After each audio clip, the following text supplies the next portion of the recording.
ఇట్లా ఇట్లా ఎక్కువ టెన్షన్ మనం ఏదో ఒకటి చేద్దాం. సరే అరే సైబర్ సెక్యూరిటీ వస్తున్నాడు కమ్మ. అరే నాదొక ఐడియా ఉందిరా. ఏదో ఒకటి చేద్దాం. అన్నా కూర్చుందా ఏందిరా? మనోడికి వచ్చిన ప్రాబ్లం ఉంది. ఏంది ఏం ప్రాబ్లం? వాడికి ఫ్రెండ్ ఉన్నాడు. నాకే ఫ్రెండ్ ఏంటో నీకు కూడా కావాలి ఫ్రెండ్. సర్లే వాడు ఒక మెయిల్ ఏదో వచ్చిందంట. అందులో ఉన్న ఫైల్ డౌన్లోడ్ చేసి వాడు ఆఫీస్ ల్యాప్టాప్లో ఇన్స్టాల్ చేశాడు. ఇన్స్టాల్ చేసినప్పటి నుంచి వాడిది సర్వర్ బ్యాకప్లు డేటాబేస్లు అన్నీ పోయాయంట. అప్లికేషన్స్ ఏవి సరిగ్గా రన్ అవ్వట్లేదంటే.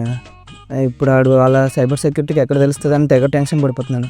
తెలిస్తే ఆడి పరిస్థితి ఏంటంటారు? నరుకుతారు. నరుకుతారు. అదంటే ఫ్యాక్టరీస్ ఫ్యామిలీ. మన ఫ్యామిలీలో అలాంటివి ఉండవు కదా. కలిసి భోజనం చేయటాలు, అనురాగాలు, అనుబంధాలు. ఏమన్నా టీవీ సీరియల్ అనుకున్నావా? ఇక్కడే సలేగడనా గట్ల చేస్తే కాళ్ళు నరికి నెత్తి నేలకేసి కొట్టి చంపేస్తా. అయినా కానీ కలిసాలే కలుతో మీ ఫ్రెండ్షిప్ ఏంద్రా? ఎదవ అన్నాడు చెప్తే అసలు ఇన్ని చావాడు.